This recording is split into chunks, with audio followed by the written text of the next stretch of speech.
আসসালামু আলাইকুম রহমতুল্লাহি ওয়া বারাকাতুহু। আলহামদুলিল্লাহি রাব্বিল আলামিন ওয়াসসালাতু ওয়াসসালামু আলা আশরাফিল আমবিয়া ওয়াল মুরসালিন ওয়া আলা আলিহি ওয়া আসহাবিহি আজমাইন। সম্মানিত দর্শক শ্রোতা ভাই ও বোনেরা, আলহামদুলিল্লাহ আমরা নবী সাল্লাল্লাহু আলাইহি ওয়াসাল্লামের খাসাইস নিয়ে, বৈশিষ্ট্য নিয়ে ধারাবাহিক আলোচনা করছি। আল্লাহ পাকের দরবারে শুকর আদায় করি, আল্লাহ রাব্বুল আলামিন আমাদেরকে নবী সাল্লাল্লাহু আলাইহি ওয়াসাল্লামকে মহব্বত করার, নবী সাল্লাল্লাহু আলাইহি ওয়াসাল্লামের শান ও মানকে, মর্যাদাকে বৃদ্ধি করার, নবী সাল্লাল্লাহু আলাইহি ওয়াসাল্লামের মর্যাদার প্রতি গুরুত্ব দেওয়ার এবং নবী সাল্লাল্লাহু আলাইহি ওয়াসাল্লামের সুন্নতের ইত্তেবা করার আল্লাহ পাক আমাদের সবাইকে তৌফিক দান করুন, আমিন ইয়া রাব্বাল আলামিন। আমরা ইতিপূর্বে খাসাইসুর রাসূল সাল্লাল্লাহু আলাইহি ওয়াসাল্লাম অর্থাৎ রাসূলুল্লাহ সাল্লাল্লাহু আলাইহি ওয়াসাল্লামের বৈশিষ্ট্যগুলো নিয়ে ৬০টি বৈশিষ্ট্য আমরা ইতিপূর্বে আলোচনা করেছি। আমরা বলেছি যে নবী সাল্লাল্লাহু আলাইহি ওয়াসাল্লামের বৈশিষ্ট্য অসংখ্য, অনেক বৈশিষ্ট্য রয়েছে। তন্মধ্য থেকে আমরা ৮০টি বৈশিষ্ট্য আমরা আলোচনা করব ইনশাআল্লাহ। তো আজকের এই পর্বে আমরা ৬১ নম্বর বৈশিষ্ট্য থেকে ৬৫ পর্যন্ত ৫টি বৈশিষ্ট্য আমরা তুলে ধরার চেষ্টা করব ইনশাআল্লাহ। ৬১ নম্বর বৈশিষ্ট্য সেটি হলো আন্নাহু সাল্লাল্লাহু আলাইহি ওয়াসাল্লাম আলামুল খালকে বিরব্বিহি ওয়া আখশাহুম লাহু ওয়া আতকাহুম লাহু। অর্থাৎ নবী সাল্লাল্লাহু আলাইহি ওয়াসাল্লাম হলেন এই সৃষ্টি জগতের মধ্যে রব সম্পর্কে সবচেয়ে বেশি জ্ঞানী। সুবহানাল্লাহ। অর্থাৎ আল্লাহ রাব্বুল আলামিন সম্পর্কে নবী সাল্লাল্লাহু আলাইহি সাল্লামের চাইতে বেশি পৃথিবীতে কোনো মানুষ জানে না। অর্থাৎ রবের মারেফত, আল্লাহ সুবহানাহু ওয়া তাআলার মারেফতুর রব সুবহানাহু ওয়া তাআলা, এই আল্লাহ সম্পর্কে যে জ্ঞান, আল্লাহ সম্পর্কে যে ইলম, এটা নবী সাল্লাল্লাহু আলাইহি সাল্লামের চাইতে আর কোনো মানুষের এবং কোনো সৃষ্টি জগতের কারো আর এই ব্যাপারে জ্ঞান বেশি নেই। ওয়া আখশাহুম লাহু, এবং আল্লাহ রাব্বুল আলামিনকে ভয় করার ক্ষেত্রে নবী সাল্লাল্লাহু আলাইহি সাল্লামের চাইতে বেশি আল্লাহকে ভয় করেছেন এমন মানুষও পৃথিবীতে সৃষ্টি জগতের কেউ নেই। ওয়া আতকাহুম লাহু, এবং তাকওয়ার ক্ষেত্রে সর্বোচ্চ তাকওয়ার অধিকারী, আল্লাহর তাকওয়ার ক্ষেত্রে তার থেকে বড় মুত্তাকিন, তার থেকে বড় তাকওয়াবান আল্লাহর কোনো সৃষ্টি নেই। অর্থাৎ নবী সাল্লাল্লাহু আলাইহি ওয়াসাল্লাম ইমামুল মুত্তাকিন, সকল মুত্তাকিনদের ইমাম। অর্থাৎ নবী সাল্লাল্লাহু আলাইহি ওয়াসাল্লাম আল্লাহর ব্যাপারে ইলমের ক্ষেত্রে, আল্লাহ রাব্বুল আলামিনকে ভয় করার ক্ষেত্রে, আল্লাহ রাব্বুল আলামিনের তাকওয়ার ক্ষেত্রে সর্বোচ্চ ইলমের অধিকারী, সর্বোচ্চ ভয় পোষণকারী, সর্বোচ্চ তাকওয়া অবলম্বনকারী। এটা নবী সাল্লাল্লাহু আলাইহি ওয়াসাল্লামের একটি বিশেষ বৈশিষ্ট্য, বিশেষ খাসাইস। এই জন্য নবী সাল্লাল্লাহু আলাইহি ওয়াসাল্লাম নিজেই ঘোষণা দিয়েছেন, আমা ওয়াল্লাহি ইন্নী লা আখশাকুম লিল্লাহি ওয়া আতকাকুম লাহু। সেই প্রসিদ্ধ হাদিসটি যেখানে নবী সাল্লাল্লাহু আলাইহি ওয়াসাল্লামের স্ত্রীদের নিকট এসে নবী সাল্লাল্লাহু আলাইহি ওয়াসাল্লামের ইবাদত সম্পর্কে ৩ জন সাহাবী জিজ্ঞাসা করেছিলেন। এরপরে তারা নবী সাল্লাল্লাহু আলাইহি ওয়াসাল্লামের ইবাদতের বর্ণনা দিয়েছিলেন। তাদের কাছে নবী সাল্লাল্লাহু আলাইহি ওয়াসাল্লামের ইবাদতগুলো কম মনে হয়েছিল। তারা তখন কসম করেছিল, একজন কসম করেছিল সারা রাত ইবাদত করবেন, তিনি কখনো রাত্রে ঘুমাবেন না। একজন কসম করেছিলেন তিনি সারা জীবন প্রতিদিন সিয়াম পালন করবেন, কোনোদিন সিয়াম ভঙ্গ করবেন না। একজন শপথ করেছিলেন তিনি কখনো বিবাহ শাদী করবেন না, সারা জীবন শুধু জিহাদের মধ্যে, দ্বীনের মধ্যে, ইবাদতের মধ্যে দিন কাটাবেন। নবী সাল্লাল্লাহু আলাইহি ওয়াসাল্লামের কাছে যখন এই খবর আসলো, তখন নবী সাল্লাল্লাহু আলাইহি ওয়াসাল্লাম বললেন যে আমার কাছে খবর এসেছে যে আমা কুলতুম কাদা ওয়া কাদা, তোমরা এরকম এরকম বলেছো।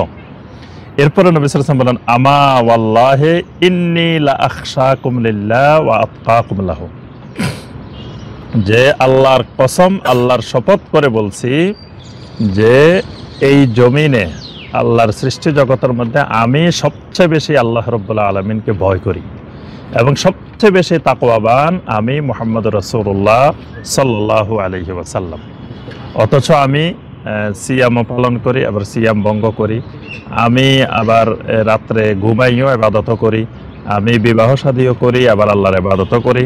অর্থাৎ যে ইবাদতের এতেদাল, ইবাদতের ইকতিসাদ, ইবাদতের ভারসাম্য, মধ্যপন্থা অবলম্বন করে যে ইবাদত করি, এটাই আমি নবীর সুন্নাহ। ফামান রাগিবা আন সুন্নতি ফালাইসা মিন্নি, যে ব্যক্তি আমার এই সুন্নাহ থেকে বিমুখ হয় সে আমার উম্মতেরই অন্তর্ভুক্ত নয়। তাহলে এখানে নবী সাল্লাল্লাহু আলাইহি ওয়াসাল্লাম স্পষ্ট ঘোষণা দিয়েছেন যে আল্লাহ রাসূল সাল্লাল্লাহু আলাইহি ওয়াসাল্লাম সবচেয়ে বড় মুত্তাকিন এবং সবচেয়ে বেশি আল্লাহ রাব্বুল আলামিনকে ভয় করেন।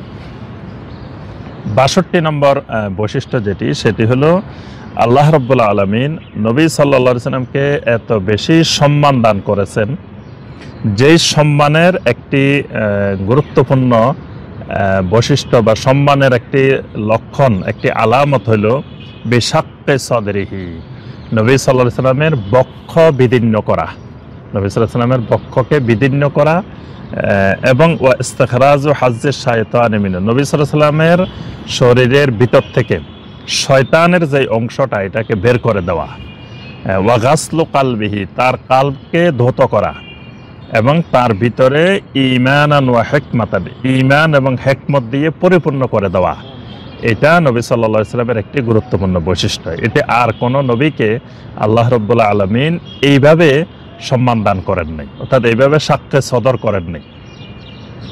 আল্লাহ রাব্বুল আলামিন নবী সাল্লাল্লাহু আলাইহি ওয়াসাল্লামকে দুইবার এই সাক্ষ্যে সদর করেছেন, বক্ষ বিদীর্ণ করেছেন। বক্ষ বিদীর্ণ করে নবী সাল্লাল্লাহু আলাইহি ওয়াসাল্লামের ভিতর থেকে মানবীয়, যে প্রত্যেক মানুষের ভিতরে শয়তানের একটি অংশ থাকে, সেই অংশটি আল্লাহ পাক বের করে দিয়েছেন এবং নবী সাল্লাল্লাহু আলাইহি ওয়াসাল্লামের কালবকে জমজমের পানি দিয়ে ধৌত করে দিয়েছেন, সুবহানাল্লাহ, এবং তার ভিতরে ঈমান আর হিকমা দিয়ে পরিপূর্ণ করে দিয়েছেন, সুবহানাল্লাহ। এই দুইবার সাক্ষ্য সদরের প্রথমবার ছিল তিনি যখন বনু সাদে শিশুকালে, ছোটবেলায় যখন হালিমা সাদিয়া রাদিয়াল্লাহু তাআলা আনহার ঘরে লালিত পালিত হচ্ছিলেন, সেই সময় তিনি যখন বাহিরে তার দুধ ভাইদের সাথে খেলতে গিয়েছিলেন, সেখানে জিবরিল আলাইহিস সালাম এসে তাকে সাক্ষ্য সদর করেছিলেন। আরেকবার সাক্ষ্য সদর করেছেন নবী সাল্লাল্লাহু আলাইহি ওয়াসাল্লাম মেরাজে যাওয়ার আগে, নবী সাল্লাল্লাহু আলাইহি ওয়াসাল্লামকে ঘর থেকে নিয়ে জিবরিল আলাইহিস সালাম তাকে বাইতুল্লাহ নিয়ে গেলেন। বাইতুল্লাহ নিয়ে সেখানে সাক্ষ্য সদর করে নবী সাল্লাল্লাহু আলাইহি ওয়াসাল্লামের কালবকে জমজমের পানি দিয়ে ধৌত করেছেন, সেখানে আরেকবার তার সাক্ষ্য সদর হয়েছে। তাহলে এই সাক্ষ্য সদর বা বক্ষ বিদীর্ণ করা, এটা নবী সাল্লাল্লাহু আলাইহি ওয়াসাল্লামের একটি বিশেষ বৈশিষ্ট্য। ৬৩ নম্বর বৈশিষ্ট্য যেটি, সেটি হলো আল্লাহ রাব্বুল আলামিন নবী সাল্লাল্লাহু আলাইহি ওয়াসাল্লামকে আহসানুল আখলাক, অর্থাৎ সর্বোত্তম সুন্দর চরিত্র দান করেছেন। আসনা আলা আজিম খুলুকিহি, এবং তার সকল সৃষ্টির মধ্যে মহান চরিত্রের খুলুকে আজিম দিয়ে তাকে আল্লাহ রাব্বুল আলামিন গঠন করেছেন। এটা নবী সাল্লাল্লাহু আলাইহি ওয়াসাল্লামের একটি বৈশিষ্ট্য। আর কোনো মানুষের ব্যাপারে, কোনো নবী রাসূলের ব্যাপারে আল্লাহ রাব্বুল আলামিন খুলুকে আজিম শব্দ ব্যবহার করেন নাই। সবাইকে আল্লাহ পাক উত্তম চরিত্র দান করেছেন। সব নবী রাসূলেরাই অবশ্যই দুনিয়ার মানুষের চাইতে সর্বোচ্চ উত্তম চরিত্রের অধিকারী, কিন্তু নবী সাল্লাল্লাহু আলাইহি ওয়াসাল্লামের চরিত্রকে, আখলাককে আল্লাহ রাব্বুল আলামিন আলাদা একটি শব্দ দিয়ে গুণান্বিত করেছেন। সে শব্দটি হলো খুলুকে আজিম, মহান চরিত্রের অধিকারী বানিয়েছেন। সূরা আল কালামের ৪ নম্বর আয়াতে আল্লাহ পাক বলছেন, ওয়া ইন্নাকা লা আলা খুলুকিন আযীম, যে আমি আপনাকে অবশ্যই মহান চরিত্রের অধিকারী বানিয়েছি, সুবহানাল্লাহ। আর নবী সাল্লাল্লাহু আলাইহি ওয়াসাল্লামের চরিত্র হলো কোরআন। আম্মা জানা আয়েশা রাদিয়াল্লাহু তাআলা এক বাক্যে বলছেন যে নবী সাল্লাল্লাহু আলাইহি ওয়াসাল্লামের আখলাক, নবী সাল্লাল্লাহু আলাইহি ওয়াসাল্লামের চরিত্র যদি তোমরা জানতে চাও, তা কানা খুলুকুহু আল কোরআন, নবী সাল্লাল্লাহু আলাইহি ওয়াসাল্লামের চরিত্র হলো কোরআন। অর্থাৎ কোরআন যত বেশি জানবে, কোরআন কারীম যত বেশি বুঝবে, কোরআনে কারীমটাই নবী সাল্লাল্লাহু আলাইহি ওয়াসাল্লামের আখলাক। অর্থাৎ কোরআনে কারীম যা করতে বলেছে নবী সাল্লাল্লাহু আলাইহি ওয়াসাল্লাম তা করেছেন, কোরআনে কারীম যা করতে নিষেধ করেছে নবী সাল্লাল্লাহু আলাইহি ওয়াসাল্লাম তা থেকে বিরত ছিলেন। অর্থাৎ কোরআনে কারিমের বাস্তব নমুনা, বাস্তব প্রতিচ্ছবি মুহাম্মদ রাসূলুল্লাহ সাল্লাল্লাহু আলাইহি ওয়াসাল্লাম। কোরআন বলছে ওয়া আকিমুস সালাহ, সালাত কায়েম করো। কিভাবে সালাত কায়েম করতে হবে সেটার বাস্তব নমুনা মুহাম্মদ রাসূলুল্লাহ সাল্লাল্লাহু আলাইহি ওয়াসাল্লাম। কোরআন বলছে কুতিবা আলাইকুমুস সিয়াম, তোমাদের উপরে সিয়াম ফরজ করা হলো। সিয়ামটা কিভাবে পালন করতে হবে সেটার বাস্তব নমুনা মুহাম্মদ রাসূলুল্লাহ সাল্লাল্লাহু আলাইহি ওয়াসাল্লাম। কোরআনে কারীম বলছে ওয়ালিল্লাহি আলান নাসি হিজ্জুল বাইতি মান ইসতাতা ইলাইহি সাবিলা, যার সামর্থ্য আছে তাকে হজ করার জন্য। হজটা কিভাবে করতে হবে এটার বাস্তব নমুনা মুহাম্মদ রাসূলুল্লাহ সাল্লাল্লাহু আলাইহি ওয়াসাল্লাম। এজন্য বলা হয় সাহাবায়ে কেরাম বলতেন যে কোরআনটাই নবী সাল্লাল্লাহু আলাইহি ওয়াসাল্লামের চরিত্র, এবং চরিত্রের যতগুলো বৈশিষ্ট্য থাকা দরকার সমস্ত বৈশিষ্ট্য আল্লাহ রাব্বুল আলামিন নবী সাল্লাল্লাহু আলাইহি ওয়াসাল্লামকে দান করেছেন। এই জন্য নবী সাল্লাল্লাহু আলাইহি ওয়াসাল্লাম বলছেন যে ইন্নামা বুইসতু লিউতাম্মিমা সালিহাল আখলাক, যে আমি প্রেরিতই হয়েছি যে উত্তম চরিত্র, সুন্দর চরিত্রের পরিপূর্ণতা দেওয়ার জন্য। অর্থাৎ চরিত্র কাকে বলে, উত্তম চরিত্র কাকে বলে, এটি শিক্ষা দেওয়ার জন্যই আল্লাহ রাব্বুল আলামিন আমাকে পাঠিয়েছেন। সুবহানাল্লাহ। উত্তম চরিত্র বা সুন্দর চরিত্রটা দুই ধরনের। এক ধরনের চরিত্র হলো হুসনুল খালকে মাআল খালেক, সৃষ্টি তার স্রষ্টার সাথে, বান্দা তার খালেকের সাথে সুন্দর চরিত্র, উত্তম চরিত্র। আমরা অনেকেই চরিত্রের সংজ্ঞা জানি না, আখলাকের সংজ্ঞা জানি না। চরিত্র বলতে দুই ধরনের জিনিসকে বোঝানো হয়। একটা হলো হুসনুল খালক মাআল খালেক, অর্থাৎ সৃষ্টি তার স্রষ্টার সাথে, মালিকের সাথে, খালেকের সাথে সুন্দর আচরণ করা। এটা হলো উত্তম চরিত্রের একটি দিক। এখন আল্লাহর সাথে কিভাবে উত্তম আচরণ করবে? বিতাওহীদিহি ওয়াল ঈমানি বিহি ওয়া ইবাদাতিহি ওয়াহদাহ লা শারীকা লাহ। আল্লাহ রাব্বুল আলামিনের সাথে সুন্দর আখলাক হইল আল্লাহর তাওহীদকে মেনে নেওয়া, তাওহীদের প্রতি ঈমান আনা, এবং একমাত্র তাওহীদের ভিত্তিতে শিরক মুক্ত তাওহীদি ঈমান আনা, এবং শিরক মুক্ত তাওহীদি ইবাদত করা। এটা হলো উত্তম চরিত্রের নমুনা, এটা আল্লাহর সাথে উত্তম চরিত্র। আরেকটার দিক হলো উত্তম চরিত্রের হুসনুল খুলক মাআল মাখলুক, আল্লাহর এক সৃষ্টি আরেক সৃষ্টির সাথে সুন্দর আচরণ, সুন্দর ব্যবহার। এটা হলো চরিত্রের, উত্তম চরিত্রের আরেকটি দিক, যে সৃষ্টিরা এক সৃষ্টি আরেক সৃষ্টির সাথে সুন্দর আচরণ করবে। এটা কিভাবে? বিল ইহসান ইলাইহি, যে আমি আল্লাহর আরেকজন বান্দার প্রতি এহসান করব। ওয়াকাফুল আযা আনহু, আল্লাহর বান্দা থেকে কষ্ট দূর করে দিব। এটা হলো আরেকটি দিক। আল্লাহ রাব্বুল আলামিন নবী সাল্লাল্লাহু আলাইহি ওয়াসাল্লামের মধ্যে দুইটা দিক, চরিত্রের দুইটি দিকেই পরিপূর্ণতা দান করছেন। সুবহানাল্লাহ। অর্থাৎ আল্লাহর সাথে, খালেকের সাথে কিভাবে সম্পর্ক গভীর করতে হবে এই উত্তম আচরণটা নবী সাল্লাল্লাহু আলাইহি ওয়াসাল্লাম শিখিয়েছেন। আবার সৃষ্টি জগতের সাথে কিভাবে সম্পর্ক সুন্দর করতে হবে, কিভাবে উত্তম চরিত্র প্রদর্শন করতে হবে সেটাও আল্লাহ রাসূল সাল্লাল্লাহু আলাইহি ওয়াসাল্লাম দেখিয়ে দিয়েছেন। সুবহানাল্লাহ। আবার নবী সাল্লাল্লাহু আলাইহি ওয়াসাল্লাম আখলাকের বাহ্যিক এবং আভ্যন্তরীণ, জাহিরান ওয়া বাতিনান, বাহ্যিক আভ্যন্তরীণ দুই ধরনের আখলাককে তিনি সুন্দরভাবে দেখিয়ে দিয়েছেন। অর্থাৎ অনেক সময় দেখা যায় যে কোনো কোনো আখলাক উপর দিয়ে হয়তো বাহ্যিকভাবে সুন্দর দেখানো হয়েছে, সুন্দর আচরণ করেছে, কিন্তু অন্তরের দিক থেকে ভিতরে সুন্দর আচরণ নেই। আল্লাহ রাসূল সাল্লাল্লাহু আলাইহি ওয়াসাল্লাম সেই জাহিরান ওয়া বাতিনান, যেমনিভাবে জাহিরি উত্তম চরিত্র, উত্তম আদর্শ, ঠিক বাতেনিভাবেও, আভ্যন্তরীণভাবেও কিভাবে উত্তম চরিত্র অবলম্বন করতে হয় সেটি রাসূলুল্লাহ সাল্লাল্লাহু আলাইহি ওয়াসাল্লাম আমাদেরকে দেখিয়ে দিয়েছেন। এই জন্য বলা হয় আদ-দীনু কুল্লুহু হুসনুল খুলক, ইসলামটাই উত্তম চরিত্র, দিনটাই উত্তম চরিত্র। যে দিন মেনে চলে, দিনের উপরে চলে, সেই হলো চরিত্রবান। আর যার সাথে দিনের সম্পর্ক নেই, সে যত ভালো মানুষই হোক তার মধ্যে উত্তম চরিত্র নেই। উত্তম চরিত্র মানে দিন। আল্লাহ রাব্বুল আলামিন নবী সাল্লাল্লাহু আলাইহি ওয়াসাল্লামকে এই দুই দিকের দিনের সমস্ত বৈশিষ্ট্য, উত্তম চরিত্রের মাকারিমুল আখলাকের সকল বৈশিষ্ট্য দিয়েই আল্লাহ পাক তাকে পরিপূর্ণতা দান করছেন। এজন্য যে ব্যক্তি যত বেশি দিন পালন করবে, দিন অনুসরণ করবে, সেই ব্যক্তি নবী সাল্লাল্লাহু আলাইহি সাল্লামের তত নিকটবর্তী হবে। নবী সাল্লাল্লাহু আলাইহি সাল্লাম বললেন, কিয়ামতের দিন ওই আমার উম্মত, ওই আল্লাহর বান্দা বেশি বেশি আমার নিকটবর্তী হবে যারা আহসানুহুম খুলুকা, যাদের চরিত্র যত বেশি সুন্দর। সুবহানাল্লাহ, যার চরিত্র যত বেশি সুন্দর, কিয়ামতের দিন সে নবী সাল্লাল্লাহু আলাইহি সাল্লামের সাথে তত নিকটবর্তী হবেন। সুবহানাল্লাহ। 64 নম্বর বৈশিষ্ট্য যেটি, সেটি হলো আল্লাহ রাব্বুল আলামিন নবী সাল্লাল্লাহু আলাইহি ওয়াসাল্লামের মর্যাদাকে, নবী সাল্লাল্লাহু আলাইহি ওয়াসাল্লামের সম্মানকে, নবী সাল্লাল্লাহু আলাইহি ওয়াসাল্লামের জিকিরকে সমুন্নত করেছেন। সূরা আল ইনশিরার মধ্যে নবী সাল্লাল্লাহু আলাইহি ওয়াসাল্লাম বলছেন যে আল্লাহ রাব্বুল আলামিন বলেন, ওয়া রাফা'না লাকা যিকরাক, রাসূল আমি আপনার জিকিরকে সমুন্নত করেছি, অনেক রাফে আজিম, উচ্চ মর্যাদা প্রদান করেছি। কিভাবে দান করছেন? যে আল্লাহ রাব্বুল আলামিন নবী সাল্লাল্লাহু আলাইহি সাল্লামের নামটিকে তাওহীদের সাক্ষ্যদানের অংশ বানিয়েছেন। অর্থাৎ কোনো ব্যক্তি যদি সাক্ষ্য দেয় লা ইলাহা ইল্লাল্লাহ, তাকে অবশ্যই সাক্ষ্য দিতে হবে মুহাম্মাদুর রাসূলুল্লাহ সাল্লাল্লাহু আলাইহি ওয়াসাল্লাম। অর্থাৎ লা ইলাহা ইল্লাল্লাহ বাক্যটা পরিপূর্ণ হবে না মুহাম্মাদুর রাসূলুল্লাহ সাল্লাল্লাহু আলাইহি ওয়াসাল্লামের সাক্ষ্যদান ছাড়া।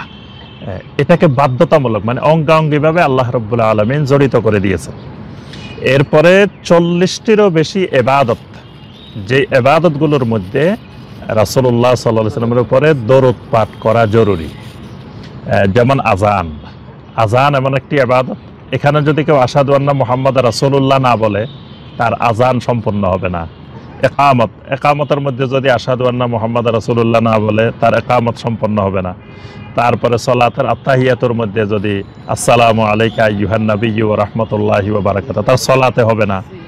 তারপরে তাশাহুদের মধ্যে, খুতবার মধ্যে, এরকম অসংখ্য ইবাদত, যে ইবাদতের মধ্যে আল্লাহ রাব্বুল আলামিনের জিকিরের পাশাপাশি নবী সাল্লাল্লাহু আলাইহি সাল্লামের প্রতি দরুদ এবং সালামকে আল্লাহ পাক সংযুক্ত করে দিয়েছেন।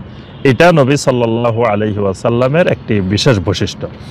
এমনকি শুধু জমিনে নবী সাল্লাল্লাহু আলাইহি সাল্লামের জিকির হবে তা নয়, জমিনে 24 ঘন্টায় কিন্তু আশহাদু আন্না মুহাম্মাদুর রাসূলুল্লাহ ঘোষণা হচ্ছে পুরা জমিনে। কারণ আমাদের এখানে ফজর হইলে কোথাও জোহর, কোথাও আসর, কোথাও মাগরিব, কোথাও এশা, 24 ঘন্টায় কিন্তু আজান চলতে আছে পৃথিবীতে। এক জায়গা না এক জায়গায় এখন আজান হচ্ছে। পৃথিবীর কোনো দেশে এখন ফজরের আজান হচ্ছে, কোথাও জোহরের আজান হচ্ছে, কোথাও আসরের আজান হচ্ছে, কোথাও মাগরিব হচ্ছে, কোথাও এশা হচ্ছে। তাহলে সমগ্র পৃথিবী জমিন ব্যাপী আশহাদু আল্লা ইলাহা ইল্লাল্লাহ ঘোষণা হচ্ছে, আশহাদু আন্না মুহাম্মাদুর রাসূলুল্লাহ 24 ঘন্টা ঘোষণা হইতেই আছে। নবী সাল্লাল্লাহু আলাইহি ওয়াসাল্লামের প্রতি দরুদ সালাম 1 সেকেন্ডের জন্য বন্ধ নেই। পৃথিবীর কোনো আল্লাহর বান্দা না কোনো আল্লাহর বান্দা নবী সাল্লাল্লাহু আলাইহি ওয়াসাল্লামের উপরে দরুদ পড়তেই আছেন, সালাম পেশ করতেই আছেন। এরপরে জমিনে যেমন নবী সাল্লাল্লাহু আলাইহি ওয়াসাল্লামের জিকিরকে আল্লাহ সমুন্নত করছেন, আসমানেও আল্লাহ রাব্বুল আলামিন নবী সাল্লাল্লাহু আলাইহি ওয়াসাল্লামের জিকিরকে সমুন্নত করে দিয়েছেন। এজন্য আসমানের মালাইকারা, ফেরেশতারা নবী সাল্লাল্লাহু আলাইহি ওয়াসাল্লামের প্রতি সারাক্ষণ দরুদ পেশ করতে আছেন। সুবহানাল্লাহ। এটা নবী সাল্লাল্লাহু আলাইহি ওয়াসাল্লামের একটি বিশেষ খাসায়েস।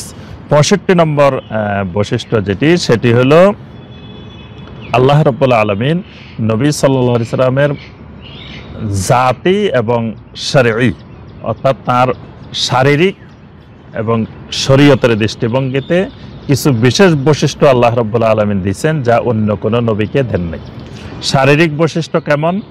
যে নবী সাল্লাল্লাহু আলাইহি ওয়াসাল্লামের চক্ষু ঘুমাইতো, কিন্তু কাল্ব ঘুমায় না। আম্মা জান আয়েশা বলছেন, আপনি যে ঘুমিয়ে যাচ্ছেন, তো আপনি ভীতির পড়বেন না?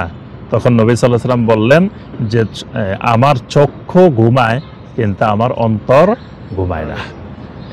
এটা কিন্তু নবী সাল্লাল্লাহু আলাইহি ওয়াসাল্লামের একটা জাতি খাসায়েস। এটা নবী সাল্লাল্লাহু আলাইহি ওয়াসাল্লামের শারীরিক একটা বৈশিষ্ট্য, যে তার চক্ষু ঘুমাবে কিন্তু কাল্ব ঘুমাবে না, অন্তর ঘুমাবে না। তারপরে নবী সাল্লাল্লাহু আলাইহি ওয়াসাল্লামের শারীরিক বিভিন্ন জিনিসকে আল্লাহ পাক বরকতময় বানিয়ে দিয়েছেন, মোবারক বানিয়ে দিয়েছেন। যেমন নবী সাল্লাল্লাহু আলাইহি ওয়াসাল্লামের শরীরের ঘাম, যে ঘাম বের হতো, ঘামটাকে আল্লাহ পাক বরকতময় বানিয়েছেন। নবী সাল্লাল্লাহু আলাইহি ওয়াসাল্লামের থুতুকে বরকতময় বানিয়েছেন। নবী সাল্লাল্লাহু আলাইহি ওয়াসাল্লামের চুলকে বরকতময় বানিয়েছেন। নবী সাল্লাল্লাহু আলাইহি ওয়াসাল্লামের ওযুর পানিকে বরকতময় বানিয়েছেন। এগুলোর ব্যাপারে অনেকগুলো সহিহ হাদিস রয়েছে। যে নবী সাল্লাল্লাহু আলাইহি সাল্লামের এই শারীরিক এই জিনিসগুলো আল্লাহ রাব্বুল আলামিন বরকতময় বানিয়ে দিয়েছেন। এটা অন্য কারো এইরকম এই জিনিসগুলোকে শারীরিক বরকতময় করেন নাই। এবং নবী সাল্লাল্লাহু আলাইহি ওয়াসাল্লামের পরে কোনো সাহাবীর এই জিনিসগুলো বরকতময় এরকম কোনো সাহাবী দাবিও করেন নাই, বা এটা আর কারোর জন্য এই বৈশিষ্ট্য নেই। এটা একমাত্র রাসূলুল্লাহ সাল্লাল্লাহু আলাইহি ওয়াসাল্লামের জন্য খাস। আবার শরঈ কিছু নবী সাল্লাল্লাহু আলাইহি ওয়াসাল্লামের বৈশিষ্ট্য আছে, যেমন নবী সাল্লাল্লাহু আলাইহি ওয়াসাল্লামের ওফাতের পরে তার কোনো ওয়ারিস হবে না, এটা নবী সাল্লাল্লাহু আলাইহি ওয়াসাল্লামের জন্য শরঈ একটা বৈশিষ্ট্য। তারপরে নবী সাল্লাল্লাহু আলাইহি ওয়াসাল্লামের জন্য তার আহলে বাইতের জন্য সদাকা কিয়ামত পর্যন্ত হারাম, সদাকা খেতে পারবে না, সদাকা দেওয়া যাবে না। তারপরে নবী সাল্লাল্লাহু আলাইহি ওয়াসাল্লামের জন্য 4 জন স্ত্রীর বেশি আল্লাহ পাক হালাল করে দিয়েছেন। তারপরে নবী সাল্লাল্লাহু আলাইহি ওয়াসাল্লামের জন্য সাওমে বেসালকে বৈধ করেছেন। তারপরে নবী সাল্লাল্লাহু আলাইহি ওয়াসাল্লামের জন্য নিকাহুল হেবা, অর্থাৎ হেবার বিয়ে, যে কোনো নারী মোহর ছাড়া যদি নবী সাল্লাল্লাহু আলাইহি ওয়াসাল্লামের সাথে বিবাহের আগ্রহ পোষণ করে, নবী সাল্লাল্লাহু আলাইহি ওয়াসাল্লাম ইচ্ছা করলে বিবাহ করতে পারেন। এটা নবী সাল্লাল্লাহু আলাইহি ওয়াসাল্লামের জন্য শরঈ খাসায়েস। এরকম অনেকগুলো নবী সাল্লাল্লাহু আলাইহি ওয়াসাল্লামের শরঈ খাসায়েস আছে। দুই ধরনের খাসায়েস, একটা হলো শারীরিক জাতি খাসায়েস বৈশিষ্ট্য, আর কিছু হলো শরঈ খাসায়েস। এই দুই ধরনের খাসায়েস আল্লাহ রাব্বুল আলামিন নবী সাল্লাল্লাহু আলাইহি ওয়াসাল্লামকে দান করেছেন। এটাও নবী সাল্লাল্লাহু আলাইহি ওয়াসাল্লামের একটি বিশেষ বৈশিষ্ট্য। সম্মানিত ভাই বোনেরা, আমরা নবী সাল্লাল্লাহু আলাইহি ওয়াসাল্লাম সম্পর্কে আরো বেশি বেশি করে জানবো, কারণ এটা আমাদের ঈমানের মৌলিক বিষয়। ঈমানের 3টি উসুলের একটি উসুলই হলো মারিফাতুন নবী সাল্লাল্লাহু আলাইহি ওয়াসাল্লাম, নবী সাল্লাল্লাহু আলাইহি ওয়াসাল্লামকে জানা। তো নবী সাল্লাল্লাহু আলাইহি ওয়াসাল্লামকে যত বেশি জানবো, তত আমাদের ঈমান মজবুত হবে, তত আমাদের ঈমান বৃদ্ধি পাবে, তত আমাদের সুন্নতের প্রতি আমাদের গুরুত্ব দেওয়া, সুন্নতের আমল আমাদের মধ্যে তৈরি হবে। আল্লাহ রাব্বুল আলামিন আমাদের সবাইকে নবী সাল্লাল্লাহু আলাইহি সাল্লামের শাফাআত নসিব করুন। আল্লাহ পাক আমাদেরকে নবী সাল্লাল্লাহু আলাইহি সাল্লামের মহব্বত বৃদ্ধি করার তৌফিক দান করুন। আমিন ইয়া রাব্বাল আলামিন। সুবহানাকাল্লাহুম্মা বিহামদিকা আশহাদু আল্লা ইলাহা ইল্লা আনতা আস্তাগফিরুকা ওয়া আতুবু ইলাইক।